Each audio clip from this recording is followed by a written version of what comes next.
Good day everyone. Today I will discuss the driver's license classification and vehicle category under sa memorandum ng LTO. Ito yung pinakabagong memorandum ng LTO. So without further ado, simulan na natin. Okay, so una is bago tayo tutungo sa classification ng driver's license, let us first define what is driver's license. So, driver's license, according to Republic Act 4136, it is a document issued to a qualified driver who possesses the statutory qualification as provided therefore. So, meaning to say, qualified driver. So, ang matagaan lang aning driver's license is katuning qualified sila. So, kung sa ibot pasabot ani, niagi sila og procedure, screening procedure. So halimbawa kanang mag-eskwela sa kadaan og theoretical driving course sa LTO or any school nga accredited sa LTO, 15 hours, so 3 days. So niagi sila og qualification. So dili tanan ani matigaan kaning sa driver's license. So another is the meaning of the driver under sa 4136. So shall mean every and any licensed operator of motor vehicle. So, ambot pasabot ang driver, matawag lang kay driver kung naa kay driver's license, naa kay lisensya. So, dili ka matawag og driver kung wala kay driver's license. So, therefore, you are not authorized to drive any vehicle without the driver's license. Okay. Next. So, driving a motor vehicle in the Philippines as in other countries is not a right. Dili siya right, but a privilege and may be suspended or revoked. So, bot pasabot ani niya ang pagkakaroon ng kanang driver's license dili na siya a right kundi privilege. So, sa ibot pasabot kung right manggod ang pagkakaroon ng driver's license, ang hitabuan na ay automatically moadto lang tag LTO, mukuha tag driver's license nga dili ta moagi og mga procedure.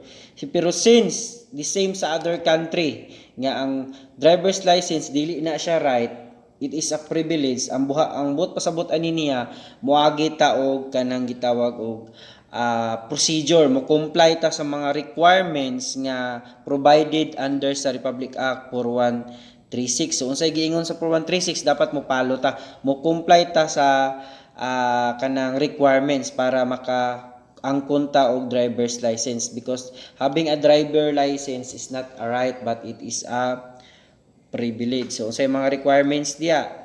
Una, katong schooling kag TDC 15 hours. The next ana, kuha kag SP, man sa space mag-schooling na pug ka o kanang practical driving course 8 hours, so actual. So after ana pwede na ka makakuha og driver's license, either non-prop or prop, depende ra na nimo. So meaning to say, mo comply ta sa requirements, just like sa kanang firearms. So ang firearms dili man na siya it's a matter of right, it is a matter of privilege.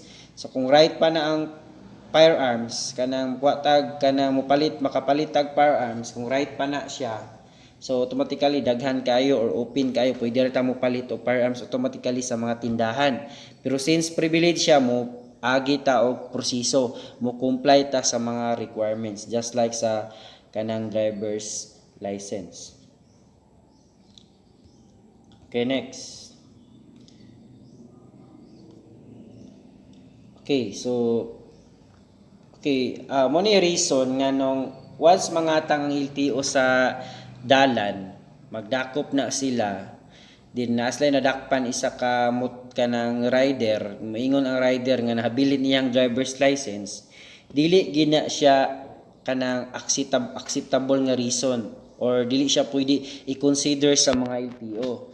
Why man? Because the duty of the driver is must be carried his driver's license all times. So dapat dala gina niya. So that is under sa kanang RE 4136 section 10 nga dapat dala niya perminti iyang driver's license. So if wala siya driver's license ana kay nahabili silang balay, he or she will presume na wala siyang driver's license. Okay? Then under this act provision also, dapat no person shall operate any motor vehicle without first procuring a license to drive.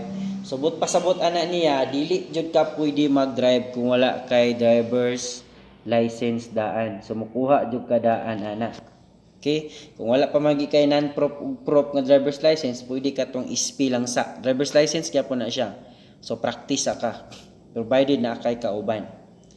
Okay, next.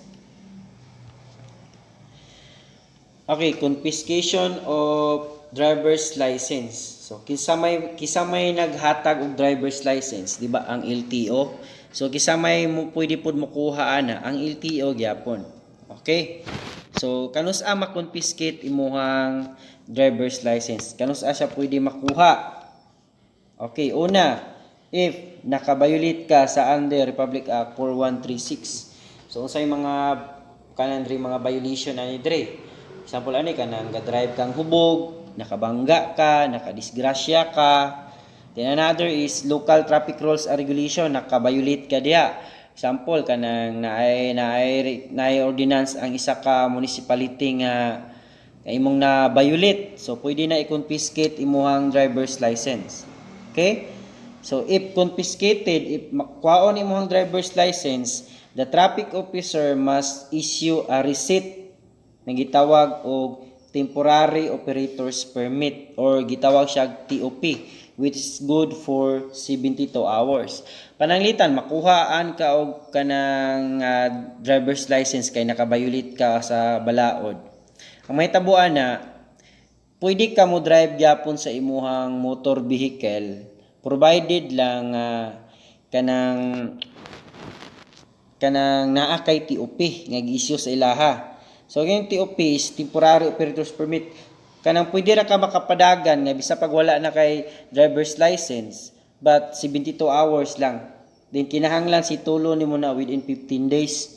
Why man kay kung dili nimo na masitol, automatically masuspended imuhang driver's license or ma-revoke imuhang driver's license. Okay, I hope nakasabot. Okay, next. Okay, so ang hibalaan ninyo is there are 3 only nga types of driver's license. But there are 5 types of driver's license. Una ta diri sa SP. So ang SP is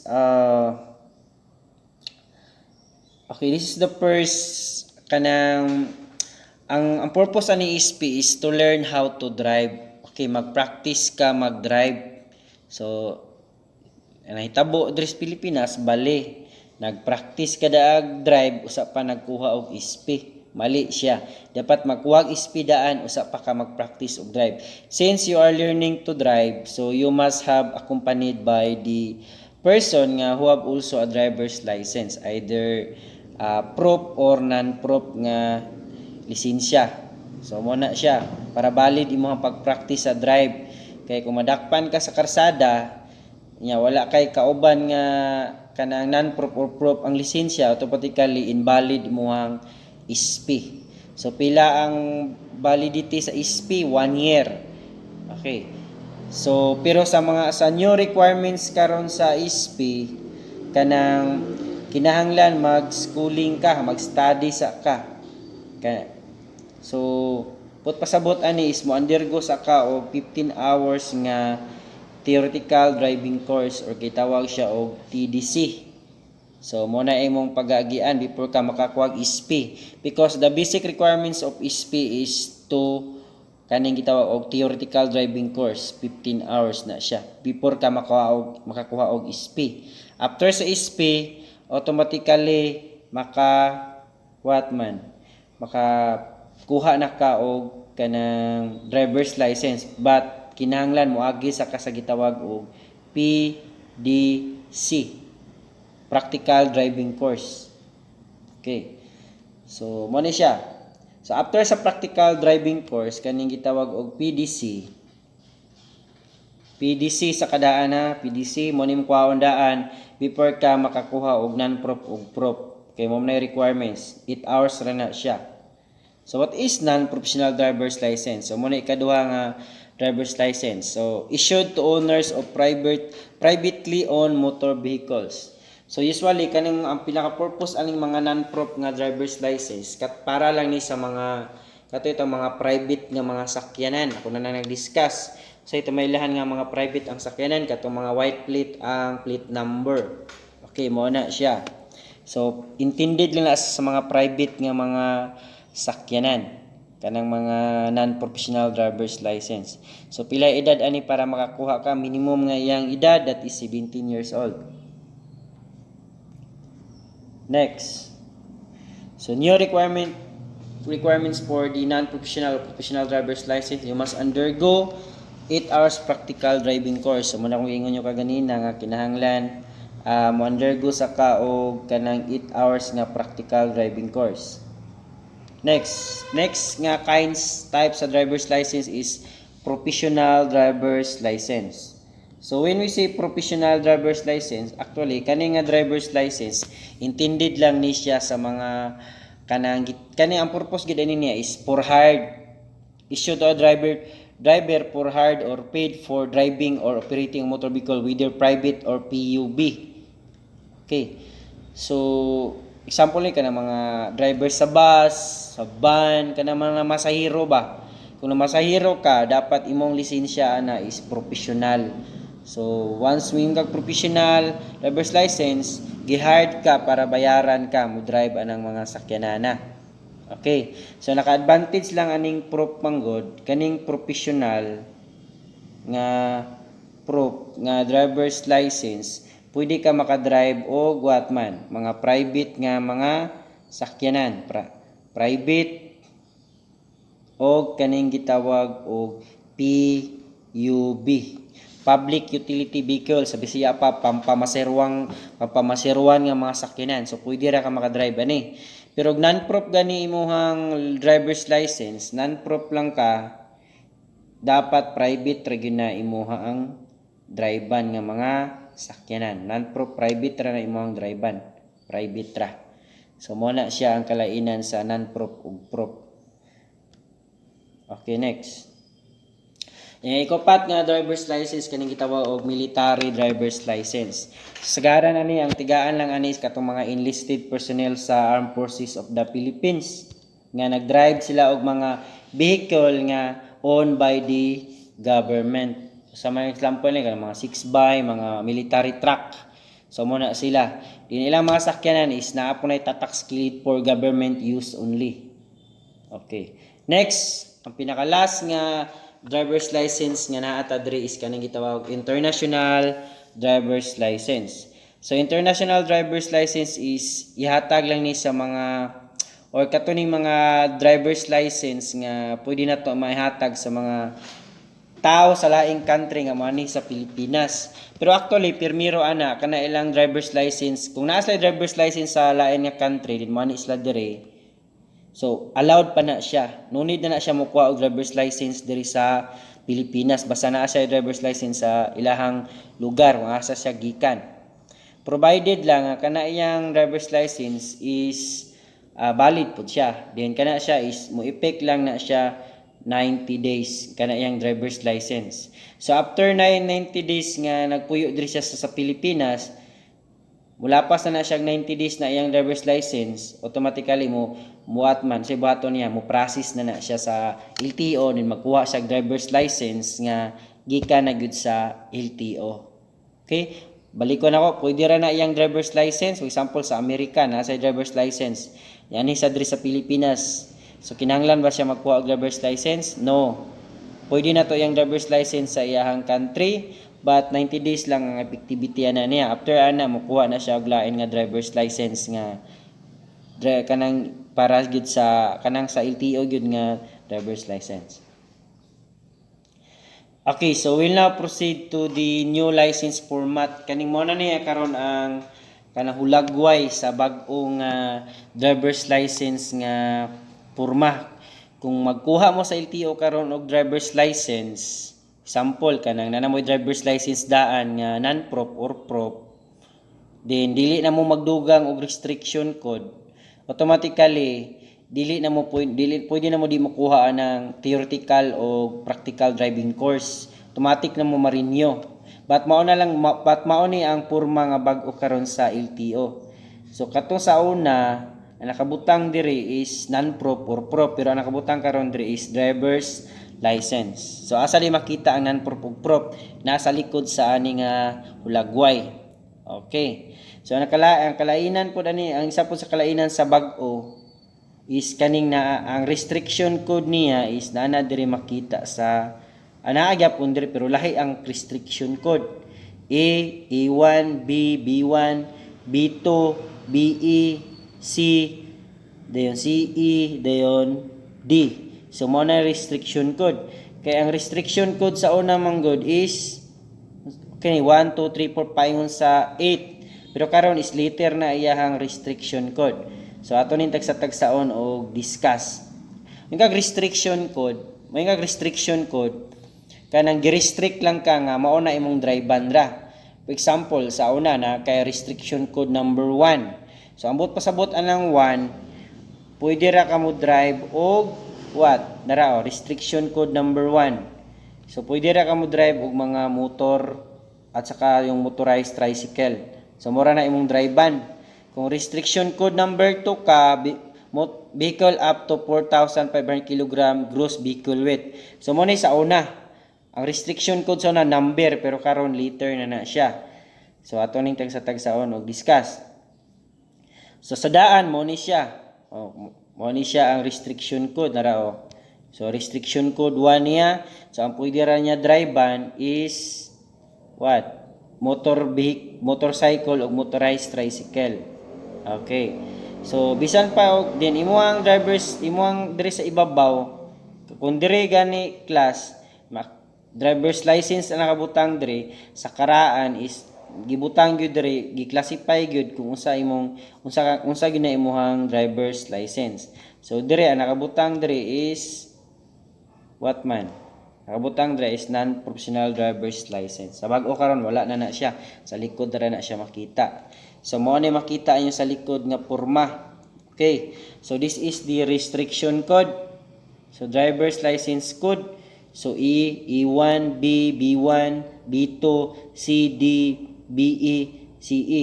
So but pasabot ani niya mo ni imuhang example si E ug E1. So imong pwede mo drive-ban ra is motor o katong tricycle o mga light 4 wheels pero mga light vehicle siya. Okay. So diri na nakabutang iyang restriction code. Okay. Then we have also the vehicle category. So ang vehicle category is gi-categorize siya L1, L2, L3, L4 paingon sa L7. Then naapot ay gitawag M1, M2, M3, N1, N2, N3, 01, 02, 03, 04. So dire na makita. Din dire na dayon makita dapita kung unsa ang classification sa imong driver's license, either non-prop ba ka or professional driver's license, kung NPL or PL. PL professional driver's license or NPL.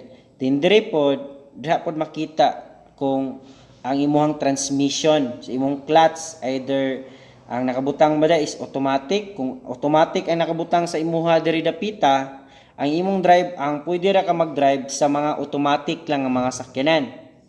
Pero ang nakabutang diri is manual transmission. Ang nakanindot man gud aning manual transmission, pwede ka mo drive sa automatic ug sa manual. Pero kung nakabutang lang diri is automatic ra diri, E ug tira, automatic ra gyud nga sakyanan. Bawal ka mo drive og mga manual nga mga transmission sa clutch. Okay, nasabtan? So mao na siya ay kalainan. Sige, ato ning tagsa-tagsaon. Okay nara sa E1, ang driver's license code, restriction code. So ang restriction code kay nakabutang sa imong driver's license is A ug E1, bot pasabot ani niya kanira mga sakyanan na imong pwede ma-drivean. So unsa man ni siya? So ang A, kung era na nakabutang sa imuhang driver's restriction code sa imong driver's license, kanirang L1, L2, L3 ra imuhang pwede ma-drivean. Kana ra gid siya. So L1, 2 wheels with maximum design speed not exceeding 50 km per hour. L2, 3 wheels with maximum design speed not exceeding, naman po yung masak, naman po yung mga motor nga duha ka bukligid sa tubangan, that's why 3 wheels. Then L2 is 2 wheels with maximum design speed exceeding 50 km per hour. So in short, kaning E, intended na siya sa mga motor vehicle.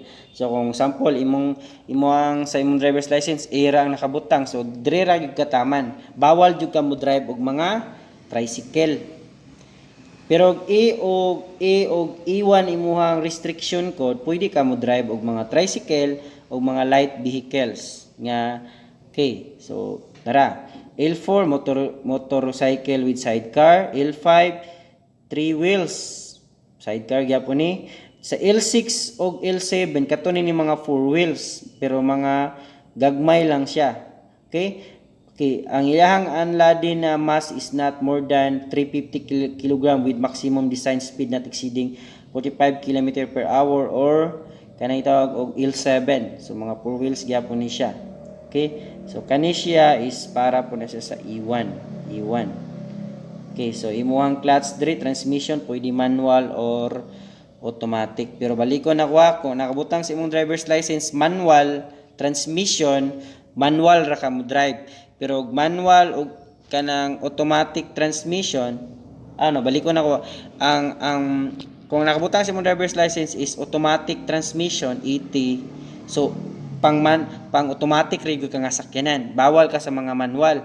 Pero kung nakabutang sa imong driver's license manual o automatic, pwede ka mo drive sa duha. Okay, next. So muni sa E1 gyapon sa 7. So nara light vehicle gyapon, 4 wheels gyapon siya. Then not more than 550 kg with maximum design speed not exceeding 45 km per hour. So E1 og E1 pwede ka mo drive og motor, pwede ka mo drive og sidecar, pwede ka mo drive og mga light vehicle ngani nga mga multi-cab kana mga gagmay nga mga sakyanan. Okay. So next. The next category is the driver's license code B, B1 and B2. So mo ni siya. So ang imong driver's license ani pwede non-prop, pwede pod prop. Okay, the same ra gyapon diriya. Pwede gyapon ka prop imong driver's license diri or non-prop. Pero magbaris na siya sa restriction code. Dili bot pasabot man gud nga imong driver's license professional, pwede na ka mo drive og mga dagkong sakyanan. Dili na siya pwede, depende sa imuhang restriction code or kaning driver's license code. Kay naamang goy uban nga driver's license nga professional, abi nila pwede na sila mo drive og mga dagkong sakyanan pero dili day siya pwede. Magbaris gyapon siya diri sa kanang driver's code. Okay, so unsa ning B1, B2. So ang kani siya pwede siya mo drive og mga M1, M2 ug N1 nga mga sakyanan kang vehicle category. So sa M1 dapat makadrive ka ani kung ang imong motor vehicle is moabot siya og 5,000 kg gross vehicle weight with not more than 8 passenger. So ani nga mga sakyanan, mga light vehicle gyapon ni siya. Okay? Then sa M2, vehicle up to 5,000 kg gross vehicle weight with more than 8 passenger. So next ana niya is N1, vehicle up to 3,500 kg gross vehicle weight for carriage of goods, kaning mga truck van kanini ani. Okay, although di siya bugat pero dili siya passenger nga type. So that's why N1 na siya. Okay.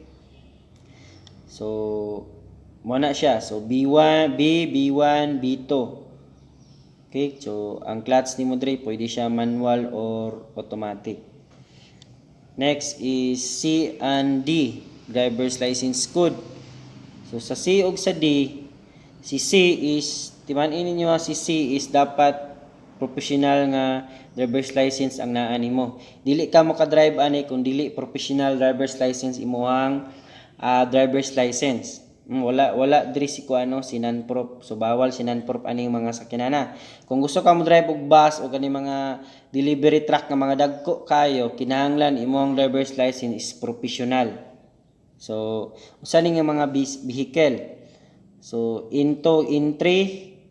So vehicle exceeding 3,000 kg gross vehicle weight with carriage of goods kani mga cargo trucks. Then kani vehicle above 5,000 kg gross vehicle weight with more than 8 passenger kaning mga bus.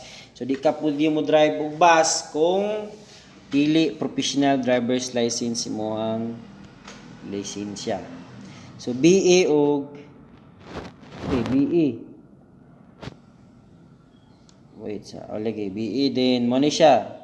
BE siya duha ka buok pero 01 o 02 nga kategory. So kani 01 nga kategory, balikon again timan-an nyo kung gusto mo drive og mga ning-ani nga mga sakyan nga mga articulated man ni. Usa na articulated gani? Articulated meaning to say naa kay giguyod nga mga sakyanan.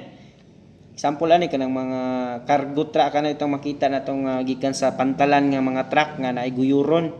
Ang ulo niya ba pwede siya ma-separate. So mo na yung mga articulated vehicle. So unsay dapat driver's license na nimo? Dapat professional nga driver's license na siya. I-categorize na siya into 01 o 02. So ang transmission nimo pwede siya manual, pwede po siya automatic. Then unsa ning mga kanang 01 nga mga vehicle? Kan mo ni siya mga articulated vehicle nga not more than 750 kg gross vehicle weight ang iyang giguyod. Pero mo exceed na gay na siya og 750 up to 3,000 kg gross vehicle weight, dapat kanang BE na siya nga driver's code nga 02. Okay? Next, so CE. So ang imong driver's license ani dapat professional na siya. 03 and 04 manual transmission or automatic. Articulated vehicle gyapon siya. Kini ani nga vehicle dagko ano niya sa mga makita ito sa mga pantalan. So exceeding 3,500 kg gross vehicle weight. So kani kaganina kung ipakita ninyo kani nga mga sakyanan, naam gyapon ning ani nga mga sakyanan dili kay siya dagko pero naa sila gipangguyod. Pero katong yung mga dagko kayo, muna ni siya katong sa CE na dapat imo ang restriction code. So bisan pag professional imuhang paminaw ha. Bisan pag professional imuhang kani, bisan pag professional ni imuhang driver's license. Pero imong restriction code tama lang sa E or E1 or B or B1, B2. Dili gyapon ka pwede mo drive mugning ani nga mga dagko nga mga sakyanan. Okay? So meaning to say imong driver's license kana imong proof ug non-proof magbaris gyapon na sa imuhang restriction code sa sakyanan. Okay. Then take note kung ikaw ay driver's license holder na mayroong clutch na automatic transmission, maaari ka lamang magmaneho ng automatic na sakyanan. Murang ingon ninyo kung AT or automatic transmission imuhang nakabutang sa license, imong drivean nga mga sakyanan katong mga automatic na siya. Para nang mga Mio karon nga mga sakyanan ba kaning pero kaning automatic gimindre is katuning mga 4 wheels. At saka yung mga 2 wheels. Then we have also the manual transmission. So manual transmission is pwede ka mo drive og mga semi og manual or automatic na sakyanan. So kung mga apply ka, ang imong kwaon gyud is katog yung manual transmission. Kay pwede ka mo drive og mga automatic ato. Kaya ang automatic dili man maka-drive og mga manual. Okay? So sagaran aning mga niani is pato ning mga 4 wheels nga vehicle. Okay, thank you so much. I hope you learned something.